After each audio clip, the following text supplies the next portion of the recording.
మన ప్రేమ వందనాలు.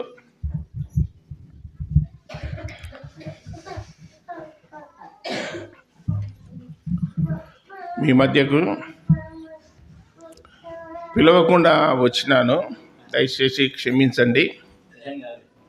ఎందుకంటే మీకంటే పై గ్రామము దేవనగర్కు రమ్మని ఫోన్ చేసినారు.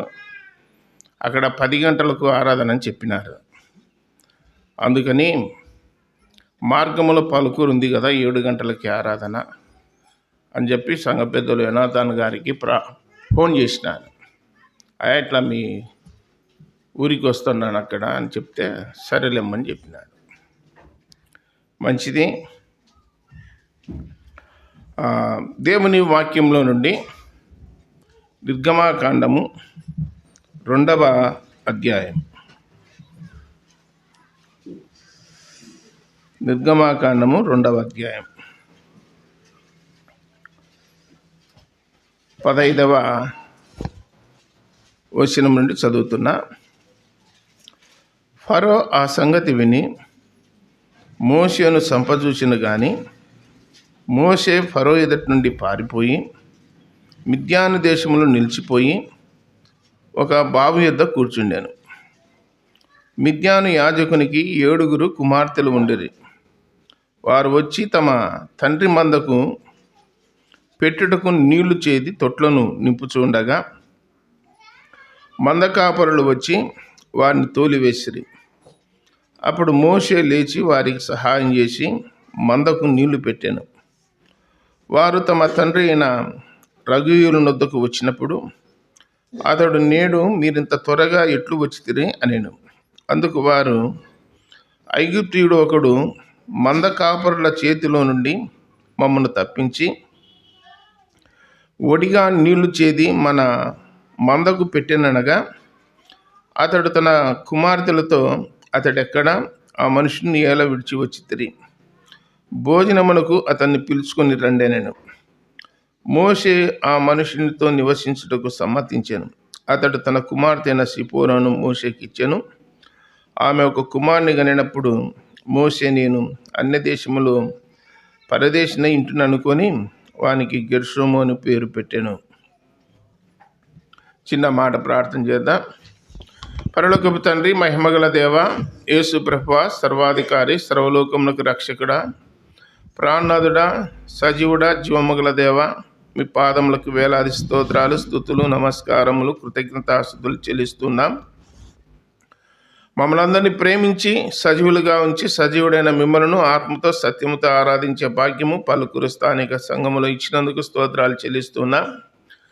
కొద్ది నిమిషాలు సమయం ఉంటుండగా సజీవమైన మీ మాటలు వినాలని ఆశతున్నాము. మాకందరికీ వినే చెవి, గ్రహించే మనసు దయచేయండి. విశ్వాసం ముందు స్థిరపరచండి, బలపరచండి. మిమ్మల్ని హత్తుకొని ముందుకు సాగుటకు దయచూపమని ప్రార్థన చేస్తున్నాం. వాక్యం ద్వారా దర్శించి మీ పరిశుద్ధాత్మ సన్నిధి తోడుగా ఉంచి మాతో మాట్లాడి మీరే సమస్త ఘనత, మహిమ, ప్రభావాలు పొందుదరని ప్రియరక్షకుడైన యేసుక్రీస్తు వారి ఘనమైన నామమున ప్రార్థించి దీనులమై వేడుకొనుచున్నాము తండ్రి, ఆమేన్.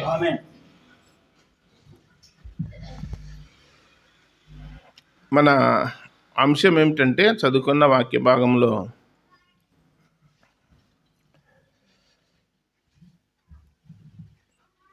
నీళ్లు చేదిపోయిట. ఇక్కడ సందర్భము ఉపోద్ఘాతం చెప్పాలి. 2వ అధ్యాయంలో, నిర్గమాకాండము 2వ అధ్యాయంలో మోషే యొక్క పుట్టుక రాయబడింది. మోషే పుట్టినప్పుడు ఐగుప్తు దేశంలో పరిస్థితులు ఎలాగున్నాయంటే, మగపిల్లలు పుడితే చంపివేయాలి, ఆడపిల్లలు పుడితే బ్రతకనియాలి అనేటువంటి కఠినమైన దినాలు. ఆ దినాలలో మోషే పుట్టినాడు. మోషే యొక్క తల్లి 3 నెలలు వాడిని పాలిచ్చి పెంచాను. తర్వాత ఆ పిల్లవాడిని దాయలేకపోయాను అని చెప్పి గ్రంథంలో రాయబడింది. జరిగిన సంఘటన ఏంటంటే, ఏది ఏమైనా దేవుడు తన చిత్తాన్ని బయలుపరుస్తాడు.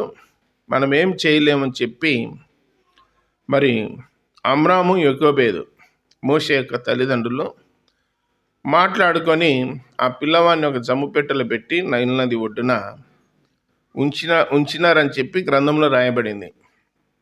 తర్వాత మోషేకు అక్కగా ఉన్న మిరియాము ఒక చెట్టు కింద నిలబడి పిల్లవానికి ఏం సంభవిస్తుందని చెప్పి గమనిస్తూ ఉంది. ఈ లోపల దేవుడు తన కార్యాన్ని జరిగించాలి కాబట్టి పిల్లవాడిని బ్రతికించాల్సిన బాధ్యత, చూసుకోవాల్సిన బాధ్యత ఎవరిదంటే దేవుందే. మనుషులు చేసే ప్రయత్నం మనుషులు చేస్తారు, దేవుడు చేసే ప్రయత్నము దేవుడు చేస్తాడు. ఫరో కుమార్తె రాజమహల్లో ఉంది. మరి ఆమెకు నిద్ర పట్టలేదు. ఆమె శరీరం మీద సీమలు మారినట్టు ఉండేది. అందుకని నైల్ నది ఒడ్డుకు పోయి స్నానం చేద్దామని చెప్పి తన స్నేహితురాళ్ళతో మాట్లాడినప్పుడు వారు సరే అని చెప్పినారు.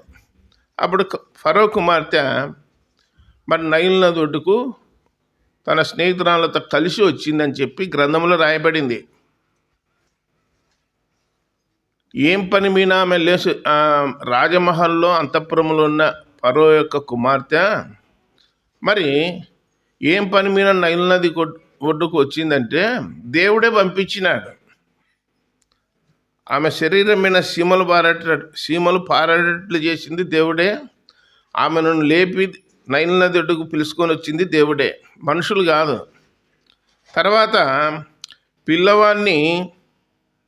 పిల్లవాడిని ఏడిపించింది కూడా దేవుడే.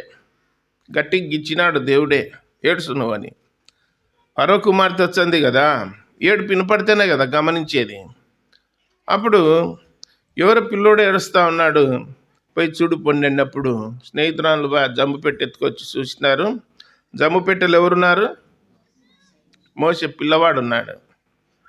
అందుకని ఆ ఫరో కుమార్తె మరి ఏడుస్తూ ఉంటే మిరియాం పరిగెత్తుకొని పోయింది. వాళ్ళు ఎత్తుకుంటానే పోయింది. పిల్లవాడు ఎందుకు ఏడుస్తున్నాడని అందరు మాట్లాడుకుంటా ఉంటే పాలు కావాలి పిల్లవానికి అని చెప్పి మిరియాం చెప్పింది. అట్లయితే ఎవరైనా పాలు ఇచ్చటమే ఉంటే ఈయన పిలుచుకరాపో అని చెప్పి ఫరో కుమార్తె చెప్పినప్పుడు మిరియాము పరిగెత్తుకొని పోయి తల్లిని పిలుచుకొని వచ్చి ఫరో కుమార్తె దగ్గర నిలబెట్టింది.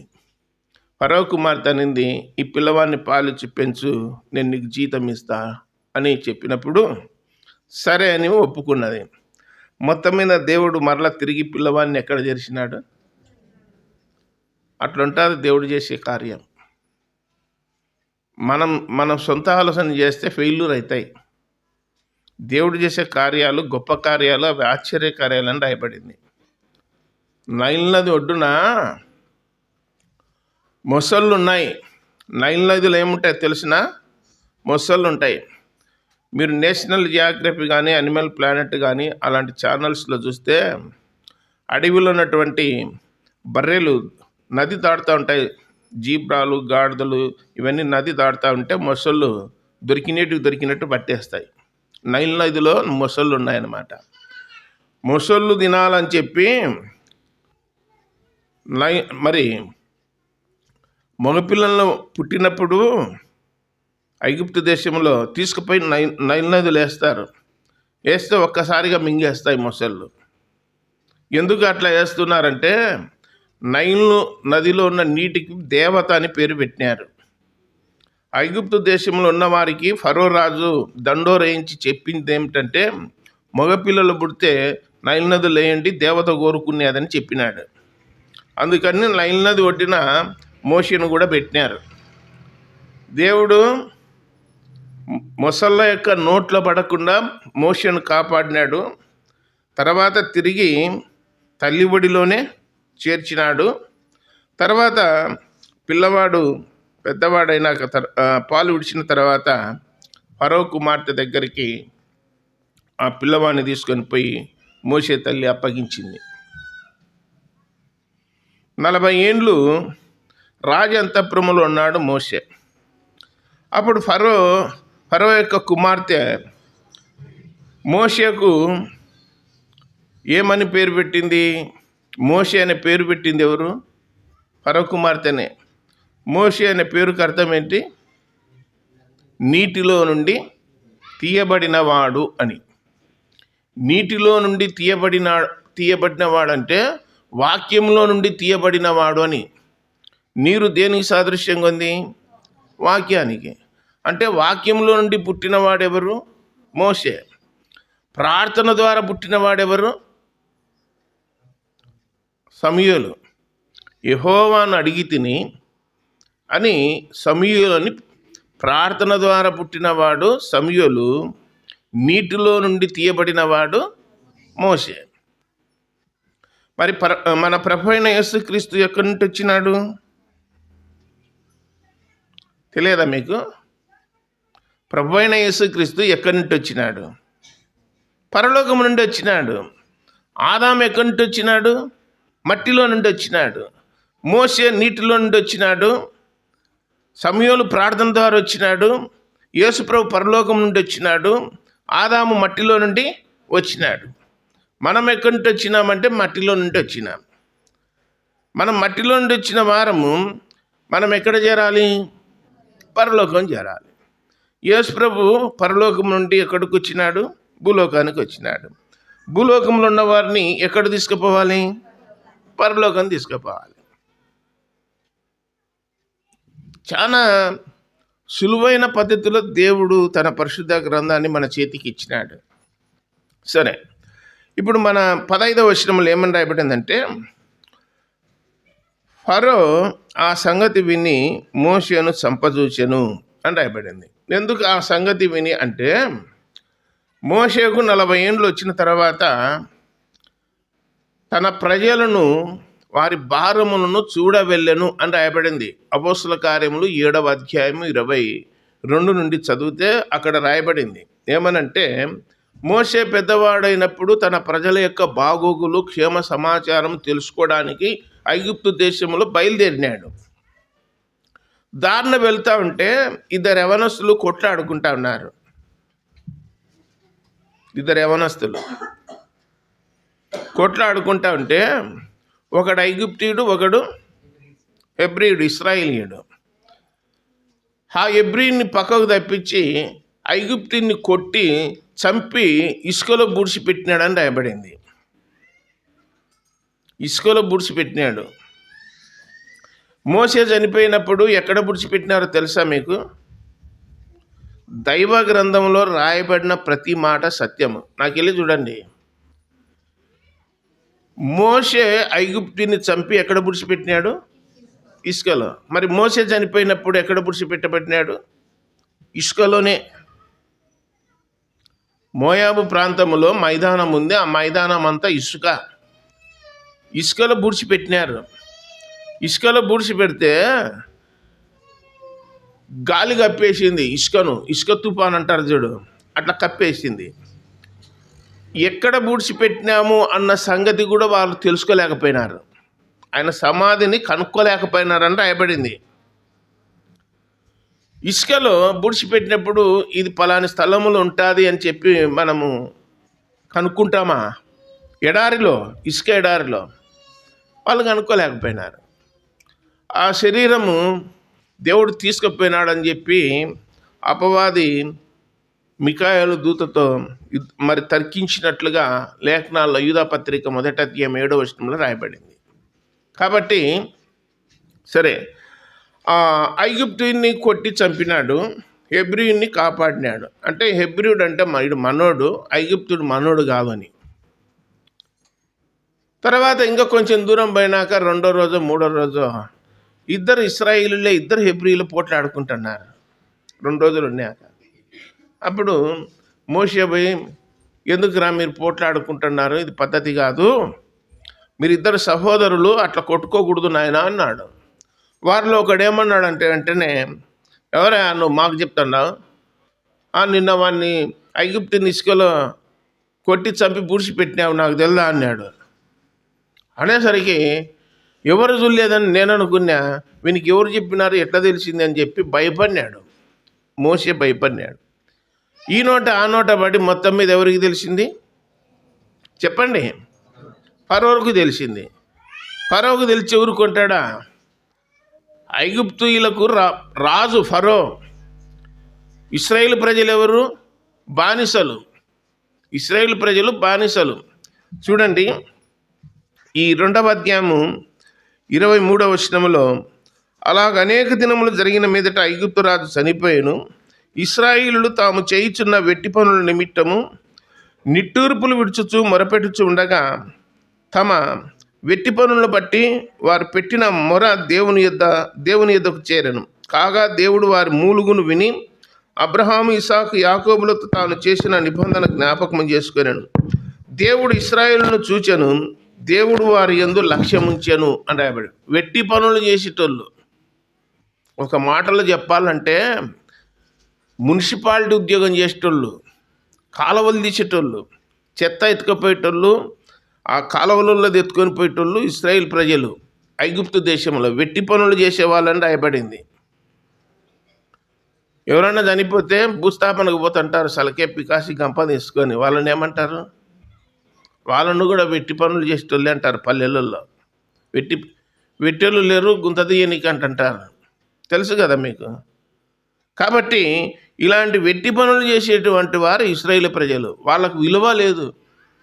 ఐగుప్తీయులు అసహించుకుంటారు వీళ్ళని చూస్తే. కానీ దేవుడు అసహించుకున్నాడా? దేవుడు అసహించుకోలేదు. గ్రంథంలో, కొత్త నిబంధన గ్రంథంలో ఆలోచన చేస్తే, చెడ్డదాన్ని ఏం చేయాలి? అసహించుకోవాలా, మంచిదానిని హత్తుకోవాలని రాయబడింది. ఇశ్రాయేలు ప్రజలను దేవుడు వారి యందు లక్ష్యముంచెనని రాయబడింది. సరే, 15వ వచనములో ఫరో ఏం చేసినాడంటే, మోషే ఐగుప్తుని చంపినాడన్న సంగతి విని మోషేను చంపజూసెను అని రాయబడింది. ప్రభు అయిన యేసుక్రీస్తును కూడా ఈ లోకంలో జన్మించినప్పుడు 2 సంవత్సరాల పిల్లోడుగా ఉన్నాడు యేసు ప్రభు. అప్పుడు హేరోదు రాజు ఏం చేయాలనుకున్నాడు? యేసు ప్రభును రాజుగా చేయాలనుకున్నాడా, చంపాలనుకున్నాడా? చంపాలనుకున్నాడు. మోషేను కూడా ఏం చేయాలనుకున్నాడు ఫరో రాజు? చంపాలనుకున్నాడు. మరి సౌలు రాజు దావీదుని ఏం చేయాలనుకున్నాడు? రాజుగా చేయాలనుకున్నాడా?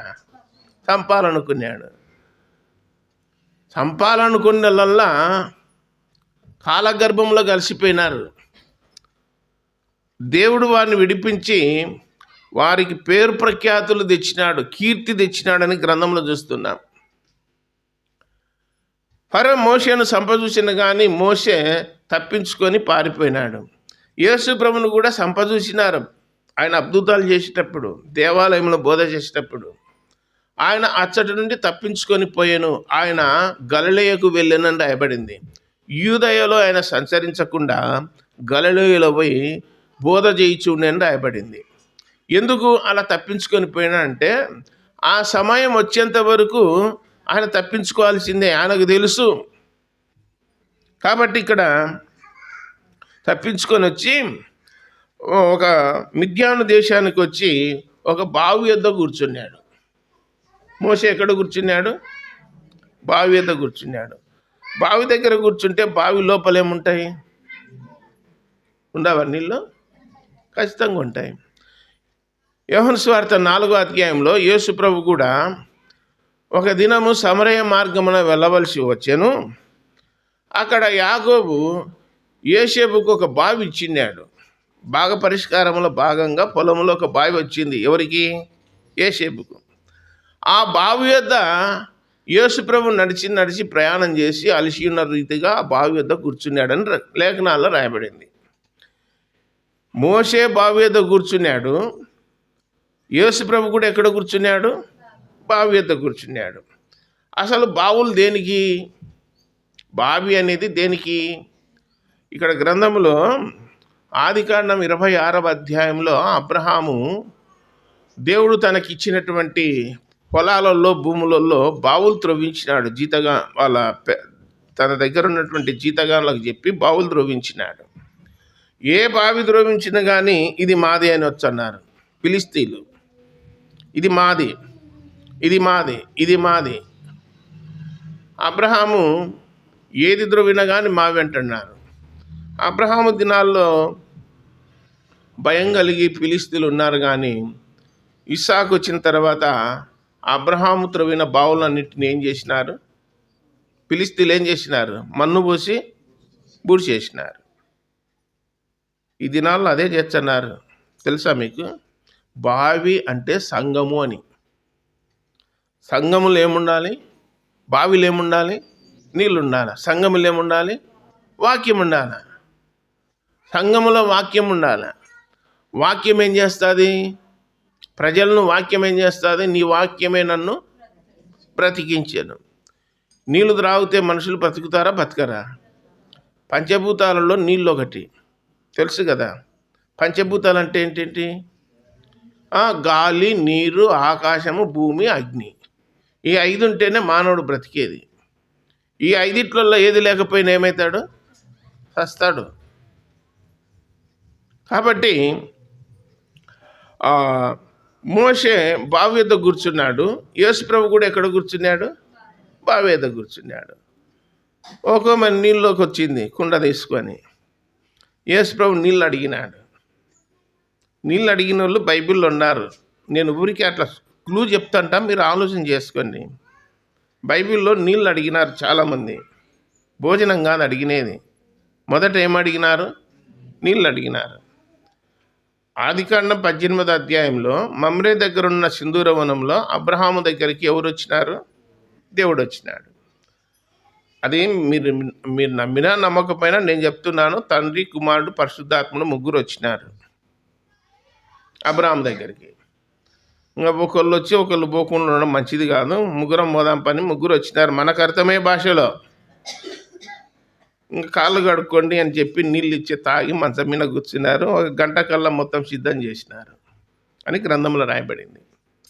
అలాగే ఆదికాండం 21వ అధ్యాయంలో అబ్రహాము కుమారుడు, పెద్ద కుమారుడు ఇస్మాయిలు హాగరుకు పుట్టినవాడు. ఆగరు కుమారుని అబ్రహాము నీళ్ళ తిత్తిచ్చి ఆహార పదార్థాలు ఇచ్చి ఇంకెక్కడన్నా పోయి బతుకుపు అని చెప్పి పంపించినాడు. శారమ్మ ఎల్లగొట్టింది. షూరు అనే అరణ్యంలోనికి పోయి హాగరు ఒక పొద కింద పిల్లవాడిని బండబెట్టి అంత వేద దూరం పోయి ఏడుస్తూ ఉంది. ఎందుకు ఏడుస్తూ ఉందంటే తిత్తిలో ఉన్న నీళ్లు అయిపోయినాయి. అరణ్యంలో నీళ్ళు ఎక్కడి నుంచి వచ్చాయి? పిల్లవాడు ఏడు పాపలేదు, నీళ్లు లేవు. ఎక్కడి నుంచి వస్తాయి నీళ్ళు? అరణ్యంలో ఎక్కడి నుంచి వచ్చాయని చెప్పి ఏడుస్తా దేవునికి మొరపెట్టింది. హాగరు దేవునికి మొరపెట్టింది. అప్పుడు దేవుడు దూతను పంపినాడు. హాగరు ఏం చేస్తున్నావు వీడు అరణ్యంలో అంటే, తిత్తిలో నీళ్ళు అయిపోయినాయి, పిల్లవాడు ఏడుస్తూ ఉన్నాడు, వాని చావు కన్నార చూడాల్సి వచ్చింది, ఇది నా పరిస్థితి అని చెప్తే, పిల్లవాడు ఉన్న చోట దేవుడు వాని మొరను విననని రాయబడింది. ఇస్మాయిల్ అబ్రహాం కుమారుడా కాదా? అబ్రహాం కుమారుడే. కాకపోతే ఆయన శరీర సంబంధమైనటువంటి కుమారుడు, వాగ్దానం చేయబడినవాడు కాదు. ఆ కుమారుని కూడా నువ్వు దీవించాలా, ఆశీర్వదించాలా అంటే అబ్రహాము సర్లే వాడిని కూడా దీవించాలి అన్నాడు. అక్కడ ఉంది సంభాషణ. హాగరు ఒరిజినల్ భార్య కాదు, శారా ఒరిజినల్. ఎప్పుడన్నా కొట్లాడేటప్పుడు అంటుంటారు, తెలుసా మీకు? ఇద్దరు నీళ్ళు కొట్లాడుకుంటుంటారు చూడు. ఏమి డొంకనొచ్చినానా, దారినొచ్చినానా? పబ్లిక్గా పెళ్లి చేసుకోండేది అని ధైర్యంగా మాట్లాడతారు. పబ్లిక్లో పెళ్లి చేసుకునే వాళ్ళు ధైర్యంగా మాట్లాడతారు. భయంగా పిలుచుకొచ్చుకునే వాళ్ళు ధైర్యంగా మాట్లాడతారా? మాట్లాడలేరు. కాబట్టి ఆమెకు పిల్లలు పుట్టినారు, ఈమెకు పిల్లలు పుట్టినారు. ఆమె పిల్లలను కూడా దీవించు, ఆశీర్వదించు అని అబ్రహాం అడిగితే సర్లే అన్నాడు. ఈ నడమ 2 రోజుల కిందట సినిమా యాక్టర్ పిల్లలు ఆస్తి కోసం కొట్లాడుకుంటున్నారని చెప్పి సోషల్ మీడియాలో వైరల్ అవుతా ఉంది. ఆయన అంటా ఉన్నాడు, ఇది నేను సంపాదించుకున్నాను, నా కష్టార్జితము, నేను చిన్నగా ఉన్నప్పుడు అడుక్కొని కూడా తిని బతికినాను మద్రాసులో అన్నాడు. నువ్వు ఎంత సంపాదించుకున్నా చట్టం ఏం చెప్తుందంటే, నువ్వు ఒంటరిగా ఉంటే పెళ్లి చేసుకోకుండా ఎవడేం పట్టించుకోడు, నువ్వేం సంపాదించుకున్నా. ఇద్దరు చేసుకొని పిల్లలు పుట్టినాక నేను పైసా కూడా ఇవ్వనంటే ఎవడు ఒప్పుకోడు. అది వాళ్ళ చట్టంలేండి. కానీ గ్రంథంలో అబ్రహాం అడిగితే దేవుడు ఏమన్నాడు? ఇస్మాయిల్ని కూడా ఆశీర్వదించాలంటే సరేలే అన్నాడు. వానికి కూడా గొప్ప జనాంగంగా చేర్చలే. తెచ్చిపెట్టినావు కదా నాకు పెన, ఓపిక లేకుండా సహనం లేకుండా ఏం చేస్తావు, ఉంటారులే అని చెప్పినాడు. వాళ్ళు తెచ్చుకున్న పెన్నే ఈరోజు వరకు ఉంది ఇజ్రాయెల్ దేశంలో, మనకు తెలుసు. సరే, ఇప్పుడు ఫరో చంపుతాడని చెప్తానే మోషే పారిపోయి వచ్చి బావి దగ్గర కూర్చున్నాడు. బావి దగ్గర కూర్చున్నాక బావి దగ్గరకు గొర్రెల మందలు వచ్చినాయి, రకరకాల మందలు వచ్చినాయి నీళ్లకు. దాంట్లో బకెటనో బిందెనో తీసుకొని బావిలో ఉన్న నీళ్లు దొడుకొని గొర్రెలకు పోసుకుంటా ఉన్నారు అక్కడ ఉన్న మందల కాపరులు. ఆ గొర్రెలు కొందరు నీళ్లు దాపుకున్న తర్వాత ఏం చేసినారంటే బావి మీద ఒక బండ మూసేసినారు. వీళ్ళు పోయింటే ఆ మిద్యాను యాజకునికి రఘుయులు అనే పేరుంది. ఇంకొక స్థలంలో చూస్తే ఇత్రో అనింది. ఇంకొక పేరు కూడా ఉంది. న్యాయాధిపతులలో ఇంకొక పేరుంది. 3 పేర్లు ఉన్నాయి. ఒక మనిషికే పేర్లు ఉన్నాయి. మీ ఊళ్ళో లేవా పేర్లు? ఒక మనిషికి పేర్లు. నేను చెప్తున్నాను, ఈడొచ్చి చాలామంది నంద్యాలలో వచ్చి వాక్యం చెప్పినారు. ఇక్కడ పేర్లు 2 ఉన్నాయి. ఒక్కొక్కరికి. అయితే ఆధార్లో ఏ పేరు ఉంటుందో అదే పేరే నీకు పైన కూడా ఉండేది. గుర్తుపెట్టుకోండి. నకిలీ పేర్లు సంఘాల్లో పెట్టుకొని బతుకుతున్నారు. బతుకుదేరువు కోసం పెట్టుకున్నారు నకిలీ పేర్లు, ఒరిజినల్ పేర్లు కాదు. నీ ఒరిజినల్ పేరు తీసుకొచ్చేనే నీకు పాస్బుక్ ఇచ్చేది, బ్యాంకులో అకౌంట్ చేసుకునేది, నీకు ఓటర్ కార్డు ఇచ్చేది, నీకు రేషన్ కార్డు ఇచ్చేది, నీకు పింఛన్ ఇచ్చేది ఒరిజినల్ ఉంటేనే. డూప్లికేట్ పేరు పెట్టుకుంటే ఇస్తారా లోకంలో? ఇస్తారా? ఒక మనుషుడే భూమి మీద నకిలీ పేరు పెట్టుకొని పోతే నీకు ఏది ఇవ్వకుండా అన్నాడు, ఏ పథకం ఇవ్వడు. మరి నకిలీ పేరు పెట్టుకొని పరలోకానికి పోయినాక నాకు ఏమన్నా ఉన్నాయేమో చూడు అంటే ఇచ్చాడా? అంత దూరం కూడా పోదు. వేరొక గ్రంథంలో ఉంటుంది నీ పేరు. నేను సేవ చేసిన స్వామి 40 ఏళ్ళు ఉన్నా, వాక్యం చెప్పినా, అది చెప్పినా, ఇది చెప్పినా, ఆరాధన చేసిన అంటే అది చెల్లదు అని చెప్పి దైవగ్రంథం చెప్తా ఉంది. ఎవరి పేరైనాను మీరు చెప్పండి. జీవగ్రంథములో రాయబడినట్టు కనబడకపోతే వాడు ఎక్కడికి పోతాడు? అగ్నిగుండానికి. తెలుసు కదా. ఇప్పుడు ఓటర్ లిస్టులో పేరుంటే ఓటేయనికి పోతావు, పేరు లేకుండా కానీ పోయి నిలబడతా లైన్లో. పోలీసుడు మెడ పట్టుకొని బయటికి దొబ్బుతాడు, దొంగ ఓట్లు వేయనికి వచ్చినావా, పోతా లేదని. తెలుసు కదా. మానవుడు ఇంత జ్ఞానం కలిగి ఉంటే దేవుడు అనంత జ్ఞాని, ఆయనకి ఎంత జ్ఞానం ఉండాలి? కాబట్టి పేరు ఒకే విధంగా ఉండాలా, బ్రతుకు ఒకే విధంగా ఉండాలా, తీరు ఒకే విధంగా ఉండాలా, మన ప్రవర్తన ఒకే రీతిగా ఉండాలా. మందిరంలోకి వచ్చినప్పుడు కుందేలు పిల్లలాగా, బయటి పోయినప్పుడు పంది పిల్లలాగా ఉండకూడదు క్రైస్తవ జీవితం. తెలుసు కదా మీకు విషయాలు. సరే, ఇక్కడ ఆ సహోదరులు కన్యకులు వారు ఏం చేస్తున్నారంటే గొర్రెలకు నీళ్లు పెట్టుకోవాలని బావి దగ్గరకు వచ్చే వాళ్ళు గద్దించి వాళ్ళను బెదరగొట్టి పారదోలినారు. పోతారా లేదా ఇన్నంటే అని మిగతా కాపరులు. అప్పుడు బావి దగ్గర కూర్చొని ఉన్నాడు మోషే. బావి మీద ఉన్న ఆ మూతను తీసి ఆ కన్యకుల యొక్క గొర్రెల మందకు నీళ్లు చేదిపోసినాడు. ఎవరు చేదిపోసింది? మోషే. త్వరగా పొద్దుగాలుగా పోయినారు, ఇంటికి పోయినారు మందం తలుకొని. ఆ అమ్మాయిల యొక్క నాన్న, తండ్రి, ఏమ్మా ఈరోజు చాలా పొద్దుగాలకు వచ్చినారా, ఏం సంగతి అన్న అంటే, ఎవరో ఒక మనుషుడు ఐగుప్తీయుడు ఒకడు మాకు సహాయం చేసినాడు, నీళ్లు చేతిపోసినాడు, అందుకని గొర్రెలకు తొందరగా తాపుకొని పొద్దుగాలకు వచ్చినాము ఇంటికి అని చెప్పినారు. మరి ఆ మనుషుడు ఎక్కడున్నాడు? పిలుచుకురావచ్చు కదా అన్నప్పుడు పిలుచుకురానికి కుమార్తెలనే పంపినాడు. వారు పోయి మోషేని పిలుచుకొని వచ్చినారు. వచ్చినాక మోషే వారితో ఉండడానికి సమ్మతించెను అని రాయబడింది. ఒక 5-6 ఏళ్ళు గొర్రెల మందను మేపినాక అక్కడ జరిగిన సంఘటన ఏంటంటే, ఆ మిద్యాను యాజకునికి 7 కుమార్తెలుంటే వాళ్ళ పెద్దదాని పేరు సిపోరా, ఆమెను మోషేకి ఇచ్చి పెళ్లి చేసినాడని గ్రంథంలో రాయబడింది. యాకోబు కూడా ఆదికాండము 28వ అధ్యాయంలో లేదా 29వ అధ్యాయంలో యాకోబు హారాను పోయినాడు. అక్కడ బెతుయేలు కుమార్తె లేదా లాబాను యొక్క కూతురు ఎవరు? రాహేలు. లాబాను కూతురు రాహేలు. లాబానుకు సహోదరి ఎవరు? రిబుకా. లాబాను సహోదరి రిబుకా, లాబాను యొక్క కూతురు రాహేలు. ఆమె గొర్రెల మందను తోలుకొని బావి దగ్గరకు వచ్చిందని చెప్పి ఆదికాండం 29వ అధ్యాయం 9వ వచనంలో రాయబడింది. అక్కడ యాకోబు కూడా ఏం చేసినాడంటే గొర్రెలకు నీళ్లు పెట్టినాడని రాయబడింది. గొర్రెలకు ఏం పెట్టినాడు? నీళ్లు పెట్టినాడు. మరి నంద్యాల నుంచి పలుకూరు అవతల ఉన్న దేవనగర్కు పోతా మార్గ మధ్యములో పలుకూరు స్థానిక సంఘములో మీ మధ్యకు వచ్చి నేనేం చేస్తానంటే, ఆ రోజు మోషే గొర్రెలకు నీళ్లు పెట్టినట్టు, యాకోబు గొర్రెలకు నీళ్లు పెట్టినట్టు, పలుకూరులో ఉన్న గొర్రెలకు ఇప్పుడు ఏం చేయాలంటే ఈ నీళ్లు పోయాల.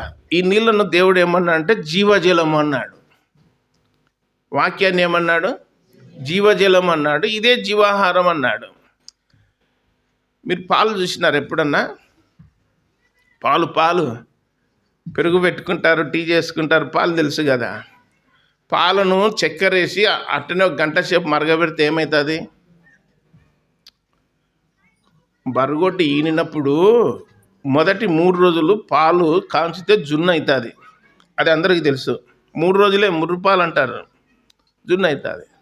పాలను అట్టనే చక్కెర పోసి కలుపుకుంటా చేస్తున్నాం అనుకో 1 గంట సేపు, ఏమవుతుంది? అది పాలుకోవ అవుతుంది.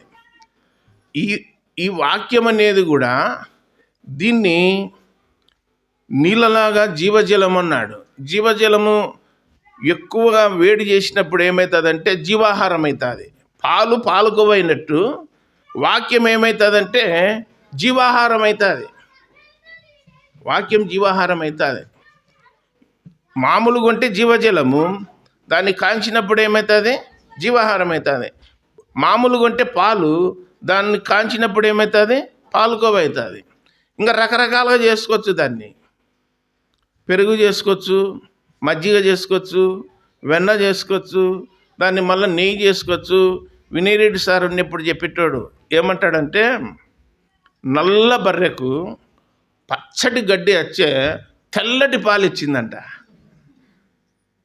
మేము నవ్వుతుంటే ఆయన ఉన్నప్పుడు చెప్తాంటే చెప్పడానికి నవ్వడానికి ఉన్నట్టుంటుందే కానీ అందులో చాలా పరమార్థం ఉంది. నల్ల బర్రె పచ్చగడ్డి తిని తెల్ల పాలు ఇచ్చింది అన్నాడు.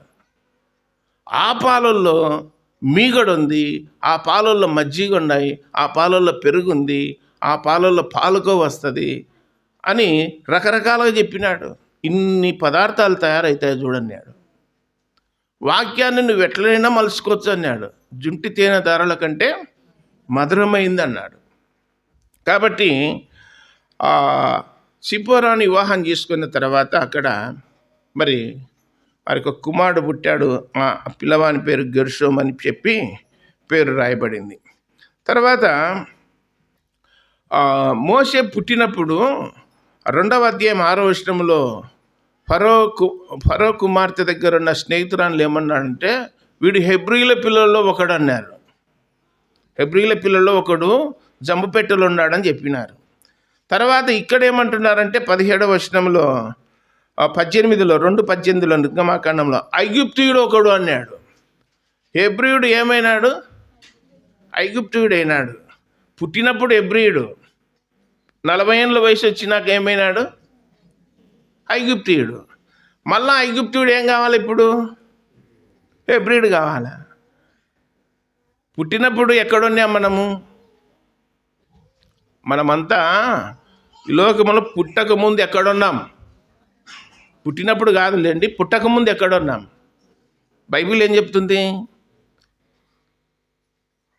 దైవజనుడు అపోస్తలుడైన పౌలు ఎఫెసీయులకు రాసిన మొదటి పత్రిక 1వ అధ్యాయం 7వ వచనంలో ఏమన్నాడంటే, భూమికి జగత్తు పునాది వేయబడక మునుపే మిమ్మలను దేవుడు క్రీస్తులో ఏర్పరచుకొనెను. ఎప్పుడు?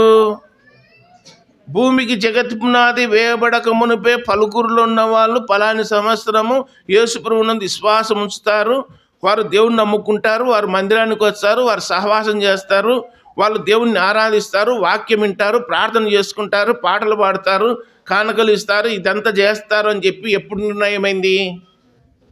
భూమికి జగత్ పునాది వేయబడక మునిపే మనలను దేవుడు ఎవరిలో ఏర్పాటు చేసుకున్నాడు? యేసుక్రీస్తులో. ఈ లోకంలో పుట్టినప్పుడు విగ్రహారాధన కుటుంబాల్లో పుట్టినారు మొత్తం. అప్పుడు ఆ విగ్రహారాధన కుటుంబాల్లో పుట్టినప్పుడు వీళ్ళంతా విగ్రహారాధకులు అని చెప్పినారు లోకం. ఆ లోకంలో నుండి వేరే ప్రత్యేకించబడి దేవుణ్ణి నమ్ముకున్న తర్వాత మనల్ని ఏమంటున్నారంటే వీళ్ళు ప్రార్థన పోయేటోళ్ళు, వీళ్ళు క్రైస్తవులు, వీళ్ళు విశ్వాసులు అని రకరకాలుగా అనుకుంటారు. ఇప్పుడు మోషే పుట్టినప్పుడు హెబ్రీయుడే, కానీ ఐగుప్తులో పెరిగినాడు కాబట్టి ఏమన్నారంటే వీడు ఐగుప్తీయుడు అని చెప్తున్నారు. ఒక ఐగుప్తీయుడు మాకు సహాయం చేసినాడని చెప్పినారు. దేవుని పిల్లలు భూమి మీద వండినప్పుడు సహాయం చేసేది ఎవరో తెలుసా? దేవుని పిల్లలకు బైబిల్లో చాలా లేఖనాల్లో రాయబడింది. సహాయం చేసేది అన్యులే, గుర్తుపెట్టుకోండి. దేవుని పిల్లలకు సహాయం చేసేది అన్యులే. అన్యులనే దేవుడు పెట్టినాడు సహాయం చేయనికి.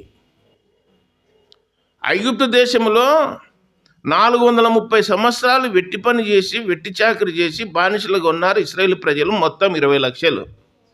వారికి అందరికీ బంగారు వెండి వస్తువులు ఇచ్చి సాగనంపింది ఎవరు? ఐగుప్తీలే. వాళ్ళకు బంగారం వెండి డబ్బులు అన్నీ ఇచ్చి పంపినది ఎవరంటే ఐగుప్తీలే. ఇశ్రాయేలు ప్రజల మీద ఐగుప్తీయులకు కటాక్షము కలగజేశాను దేవుడైన యెహోవా అని రాయబడింది. ఆ కటాక్షం కలగజేయడం ద్వారా ఐగుప్తీయులు ఏం చేసినారంటే ఇన్నేళ్ళు మా ఇంట్లో పని చేసినారు, ఇంకా మమ్మల్ని విడిచిపోతున్నారు కాబట్టి మళ్ళీ మిమ్మల్ని చూస్తామో లేదో మా దగ్గర నుండి తీసుకుపోండి అని చెప్పి బహుమానంగా ఇచ్చినారు. వాళ్ళకు మంచి మనసుతో ఇచ్చినారు, దొంగతనంగా కాదు ఇలా తీసుకొచ్చుకునేది. దేవుడు ఐగుప్తీయులను దోచుకునేటట్లు చేసినాడు ఇశ్రాయేలు ప్రజలు అని చెప్పి గ్రంథంలో రాయబడింది. దేవుని ప్రజలకు సహాయం చేసేది ఎవరు? అన్యులు. మీరు గుర్తుపెట్టుకోండి. ఒక కుటుంబం ప్రార్థనకు వస్తుంటే ఇంకొక కుటుంబం ప్రార్థనకు వచ్చుంటారు. ప్రార్థనకు వచ్చేటోడికి అసలు సహాయం చేయడు. ఇది నంద్యాలలో 100% నెరవేరుస్తున్నారు. ప్రార్థనకు వచ్చేవానికి ఇంకొకడు వచ్చేవానికి సహాయం చేయడు. ఎందుకు చేయడంటే స్వార్థపరులు.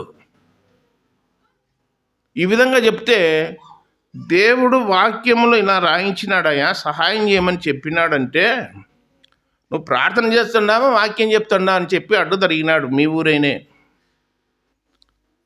బైబిల్ ఏం చెప్తుందంటే కోపపడవద్దు, సహనం ఉండాలా, నిబ్బరం ఉండాలా, ఓపిక ఉండాలా, మర్యాదస్తుడై ఉండాలా, అతిథి ప్రియుడై ఉండాలా. 13 ఉన్నాయి క్వాలిఫికేషన్స్. భూతద్దం బట్టి వెతుకుతూ ఒకటి లేదు క్వాలిఫికేషన్, ఎవరికి లేదు. గ్రంథంలో చూస్తూ ఉన్నాము.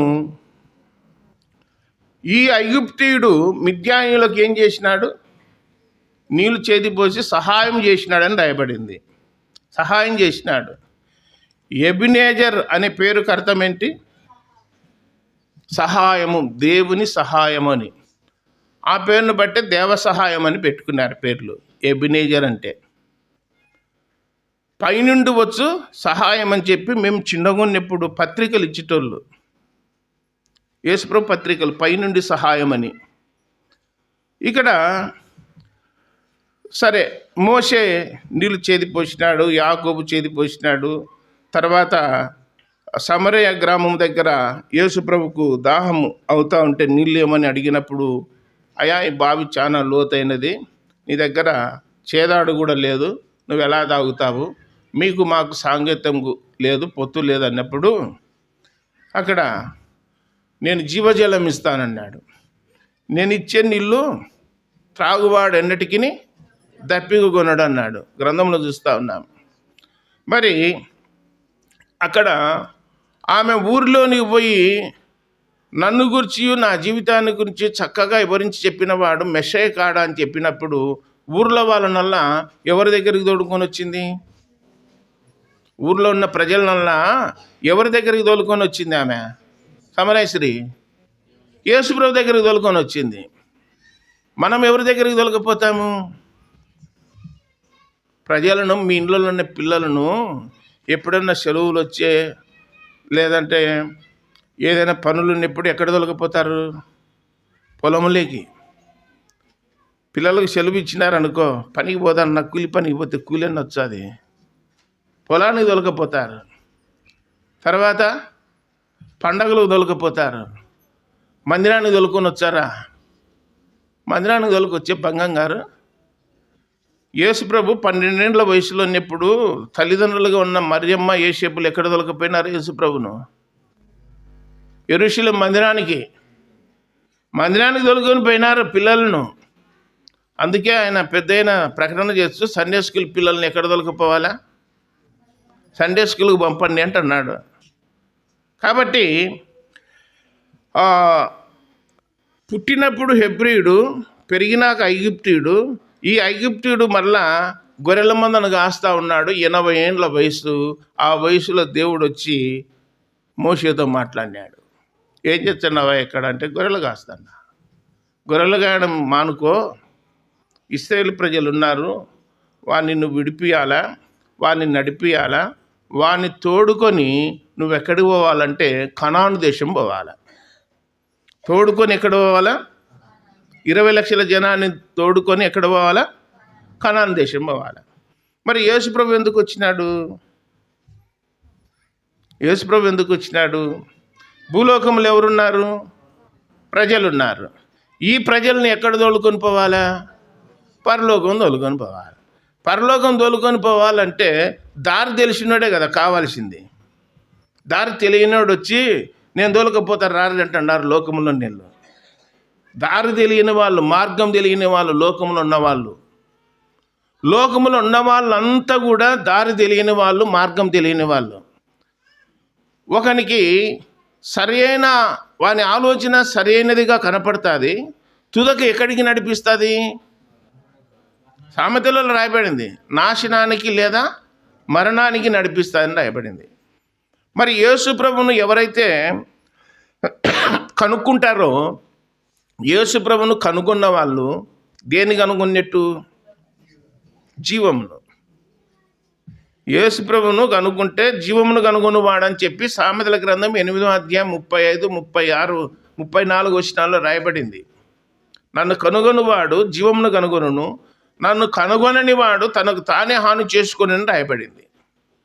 కాబట్టి పరలోకము నుండి దిగి వచ్చిన వాడు యేసుక్రీస్తు భూలోకములో ఉన్న ప్రజలను పరలోకానికి తోడుకొని పోనీకి వచ్చినాడు. నేనే మార్గము, నేనే సత్యము, నేనే జీవం అని చెప్పినాడు. నా ఎంబడి వచ్చి నేను మిమ్మల్ని పిలుచుకొని పోతానన్నాడు. మనం ఎవరెంబడి పోవాలా?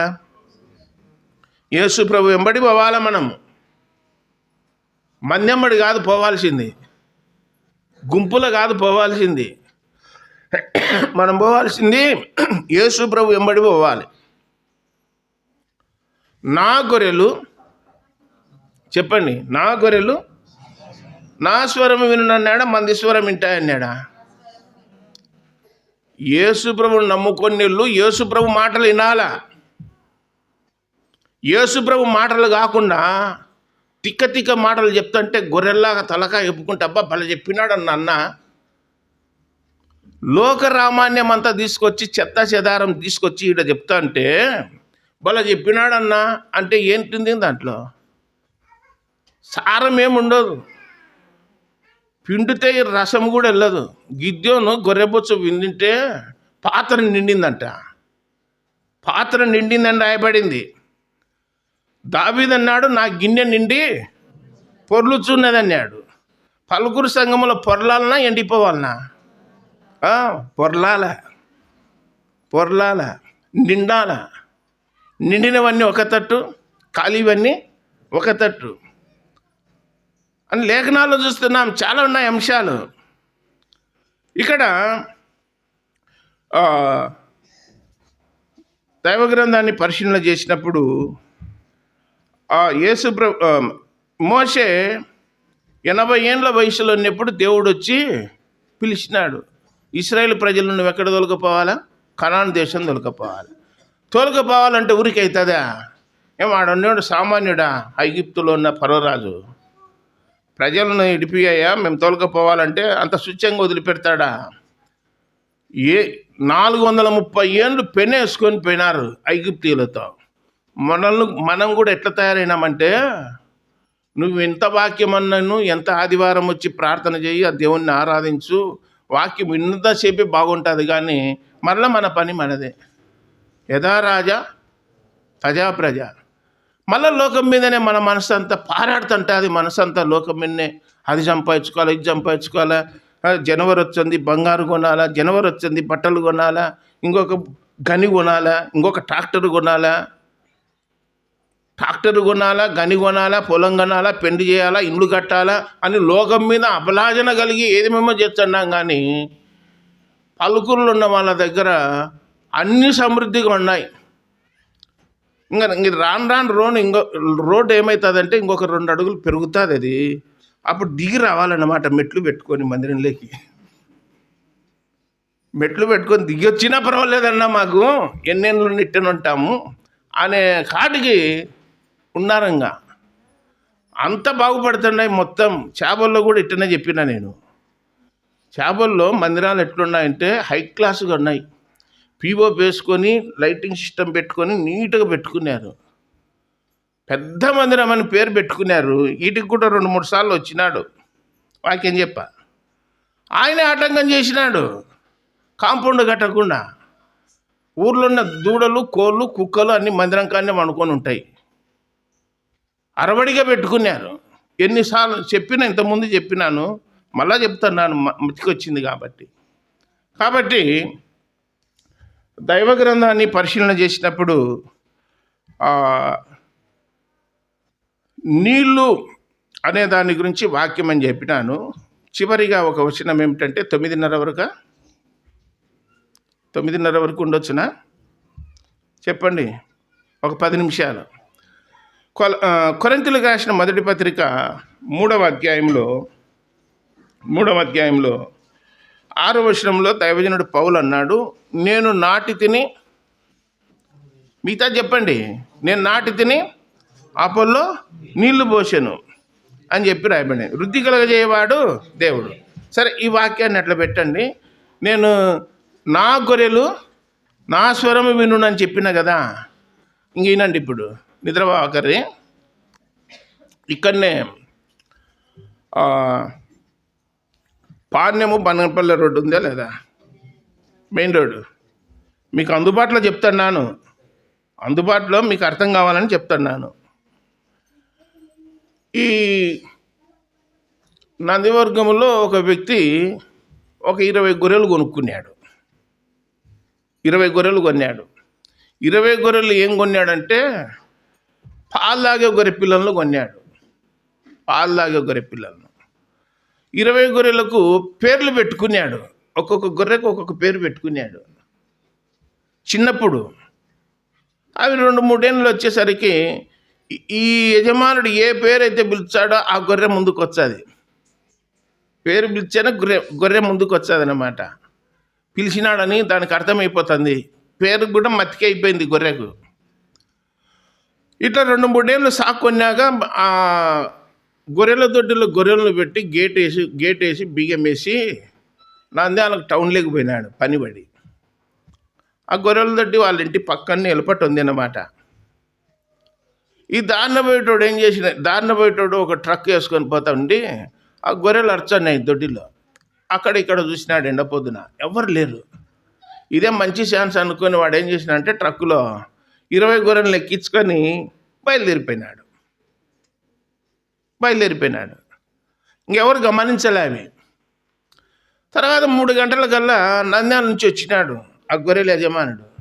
వచ్చి గొర్రెల దొడ్డులు చూసి ఏం లేవు, గొర్రెలు లేవు. ఎక్కడ పోయినాయబ్బా? అని ఎతుకుతున్నాడు. ఎతికి ఏం చేశానంటే బైక్ ఉంటే బైక్ వేసుకొని పాణ్యం రూట్లో నంద్యాల రూట్కి మళ్ళినాడు. ఆడొకటి డాబా ఉండే, ఒకటి డాబా ఉంది.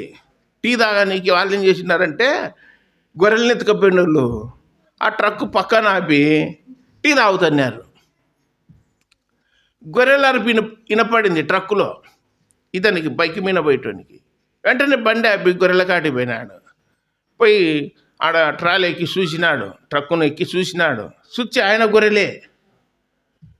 వీళ్ళు టీ తాగి వచ్చినారు. ఏదా ట్రక్ ఎక్కి చూస్తున్నావు అంటే అవి నా గొర్రెలు అన్నాడు. బుద్ధిందా లేదా, మేము అనంతపురం నుంచి కొనుక్కొచ్చున్నాం దానిలను, ఏంది ఎట్లా మాట్లాడుతున్నావు అన్నాడు. అనేసరికి వాళ్ళు వీళ్ళు టీ తాగడానికి వచ్చిన వాళ్ళ గుంపైనారు. గుంపయ్యేసరికి ఈ యజమానికి తెలుసు కదా గొర్రెలు ఎవరు పోయింది.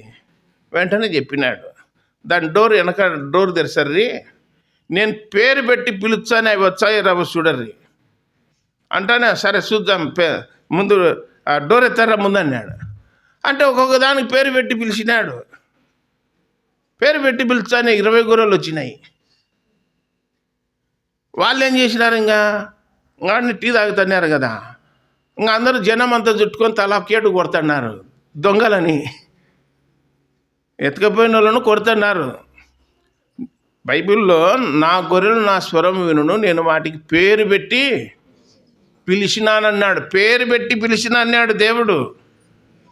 నేను చెప్తున్నాను, నేనేం చెప్తుంటే ఉద్యోగం రాలేదని దేవుని సేవకు రాకూడదు, ఫెయిల్ అయినాడని దేవుని సేవకు రాకూడదు, చక్కెర ఫ్యాక్టరీ మూసినారని దేవుని సేవకు రాకూడదు, నూలు మిల్లు ఫ్యాక్టరీ మూసినారని దేవుని సేవకు రాకూడదు. ఇలా వచ్చిన వాళ్ళంతా కూడా తమ ఆదాయం కోసం వచ్చినారు. ఒకరోజు దేవుని దగ్గర లెక్క చెప్పుకుంటారు. ఇక్కడ చెప్పే నేను 10th పాస్ అయినా, ఇంటర్ పాస్ అయినా, డిగ్రీ పాస్ అయినా ఫెయిల్ కాలే. ఉద్యోగం కూడా వచ్చేదే. కానీ దేవుని యొక్క ఉద్దేశం వేరుంది. 1987లో డిసెంబర్ నెలలో విశ్వాసపురం దగ్గర మీటింగ్స్ పెట్టినారు. మీటింగ్స్ పెడితే ఇంటర్మీడియట్ చదువుతున్నాను, 2nd ఇయర్. నా పేరు పెట్టి ఒక సేవకుడు, నిన్ను దేవుడు సేవకు పిలుస్తున్నాడు, నీకు చదువు అయితే ఉంది, నువ్వు ఎన్ని ప్రయత్నాలు చేసినా కుదరదు, నువ్వు దేవుని సేవ చేయాల్సిందే అని చెప్పినాడు. పేరు పెట్టి పిలిచినాడు. ఒకటి, నేనే ఏ షర్ట్ వేసుకున్నానో షర్టు రంగు చెప్పినాడు, నేను ఏ స్థలంలో నిలబడినానో స్థలం కూడా చెప్పినాడు. 3 చెప్పినాడు. పేరు చెప్పినాడు, నేను వేసుకున్న షర్టు రంగు చెప్పినాడు, నేను ఎక్కడ నిలబడినా అని చెప్పినాడు. ఆ రాత్రి అంతా నిద్రపోలే నేను. అట్లా దేవుడు తన దైవజనుల ద్వారా పేరు పెట్టి పిలిచింటే వచ్చిన సేవకుని నేను. మనుషులు నువ్వు ముందురా అన్నంటే వచ్చినోని కాదు. ఇప్పుడున్న వాళ్ళు మనుషులు ఏర్పాటు చేసుకునే వాళ్ళు మనుషులు చెప్పినట్టు వింటున్నారు, దేవుడు చెప్పినట్టు కాదు. నేను ఎక్కడ చెప్పినా కానీ ఇప్పుడు కాదు, మీరు మొదటి నుండి చూస్తుంటారు, నేను చెప్పే వాక్యాలు మీరు వింటుంటారు. ఎక్కడ చెప్పినా దేవుడు ఏది చెప్పితే అది చెప్పాల్సిందే, వేరే చెప్పనికి లేదు అని గ్రంథంలో రాయబడింది. కాబట్టి పలుకూరులో ఉన్న గొర్రెలు ఎవరి స్వరం వినాలా? దొంగోడు కూడా వచ్చి పిలుచున్నారు, రర్రి అంటే పరిగెత్తుకొని పోయేది కాదు దొంగని కాటికి. దొంగోడు ఏం చేస్తాడు, మట్టసంగా జీతగాడు ఏం చేస్తాడు, జీతగాడే వాడు దొంగ అని రాయబడింది. ఈ డిసెంబర్ నెలలో రకరకాల కాపర్లు వచ్చి గ్రౌండ్లో మీటింగ్ పెడతారు. మీటింగ్ పెట్టినప్పుడు ఏం చేయాలా, గొర్రెలు వాక్యం వింటుంటారు కదా, వినేవాళ్ళు ఏం చేయాలంటే వాక్యానికి అనుకూలంగా ఉంటే పర్వాలేదు అంటారు, వాక్యానికి వ్యతిరేకంగా ఉండి సొంత మాటలు చెప్పినారంటే అది సరిలేదని తెలుసుకోవాలి. ఇది వాక్యానుసారంగా ఉంది, ఇది వాక్యానుసారం లేదని ఎట్లా తెలుసుకుంటారు మీరు? బైబిల్ చదివితే. బైబిల్ చదవకపోతే ఏది చెప్పినా నమ్ముతారు. మాకు ఎట్లా తయారైనారంటే, ఎద్దు ఈనిందిరా అంటే తలుగు తెచ్చి ఘాట్మండ కట్టేయపోర్రా అంటే అన్నాడు ఇంకొకైనా. అంటే అంత అమాయకంగా ఉన్నారు ఇప్పుడు. ఎద్దేంది, అది ఈనడమేంది, దూడను తీసుకుపోయి కట్టేయడమేంది అన్న ఆలోచన ఒకనికి కూడా లేదు. 40 ఏళ్ళు అయింది వాక్యం వినబట్టి. ఇట్లా చెప్తా ఉంటే ఏమన్నా అట్లా చెప్పినావంటే ఇంక అట్లనే చెప్పాల్సిందన్నా, కుదరడం లేదు మీకు, ఎట్లా చెప్పినా ఎన్ని విధాలుగా చెప్తున్నా కానీ పని చేయకుండా అని. ఒక చేపలైనా ఒకవేళ సేవకుడు జోసెఫ్ గారు అని, ఔకు జోసెఫ్ గారు, ఇప్పుడు నేను కాదు, ఇంతకుముందు పెద్ద వాక్యం చెప్తా అంటాడు, గాలం వేసింటే చేప తగులుకుంటుందే కానీ చెక్కిలు తెగిపోయిందంట. చేపకు చెక్కిలు అంటే తెలుసు కదా, దవడ, తొర్రి దవడ ఉంది అన్నమాట. గాలం ఎర్ర తింటుంది పోతుంది. చెక్కిలు తెగిపోయిన విశ్వాసుల సంఘాలు ఉన్నారయ్యా. ఇంకా నువ్వు ఎంత వాక్యం చెప్పినా గాలానికి పడరు, వాక్యానికి పడరు, దేనికి పడరు, అయిపోయింది ఇలా పని అని నేడు. అంటే మనసాక్షి లేని విశ్వాసులు సంఘాల్లో ఉన్నారు. నువ్వేమన్నా చెప్పుకో, ఒక గంట సేపు కూర్చుంటాం, ఇంటికి పోతామనే స్థితిలోకి దిగజారినారని చెప్పేసినాడు ఆయన. ఆ దినాల్లోనే చెప్పినాడు. కాబట్టి చివరి దినాల్లో ఉన్నాము. ప్రభు త్వరగా రాబోతున్నాడు కనుక భయము కలిగి, భక్తి కలిగి, ఆయన్ను హత్తుకొని ఆయన స్వరాన్ని వింటూ మందిరానికి వస్తూ సవాసం చేస్తూ ముందుకు సాగితే ఎత్తబడే గుంపులు ఉంటాం. దేవుడి తలంపులన్నింటినీ దీవించును కాక. ప్రార్థన చేయండి. నందుకు స్తోత్రాలు. ఆత్మతో సత్యముతో ఆరాధించే భాగ్యం ఇచ్చారు, మీకు స్తోత్రాలు నాయన. కొద్ది నిమిషాలు జీవమగల మీ మాటలు విన్నాము. ఎన్నో రీతులుగా మాతో మాట్లాడారు, మీకు స్తోత్రములు. సంఘాన్ని 30 60 100 అభివృద్ధిపరచండి. ఎత్తబడే గుంపులు ఉండడానికి దయచూపని ప్రార్థన చేస్తున్నాం. మేము విశ్వాసం ఇచ్చిన మేమందరము విశ్వాసమునకు కర్తయ్యు తాను కొనసాగించేవాడైన యేసు వైపు చూస్తూ ముందుకు సాగడానికి దయచూపని ప్రార్థన చేస్తున్నాం. అందరినీ దీవించి ఆశీర్వదించి ప్రతివారి అక్కరలు, ప్రతివారి కొరతలు, ఇబ్బందులు, సమస్యలు, క్రీస్తు మహిమలు, కృపలు, ప్రతివారి అవసరం తీర్చి మీరే మహిమ పొందుదరని ప్రియరక్షకుడైన యేసుక్రీస్తు వారి సర్వశక్తి గల జీవము గల నామమున స్తోత్రములు చెల్లించి బతిమాలి దీనులమై వేడుకొనుస్తున్నాము తండ్రి.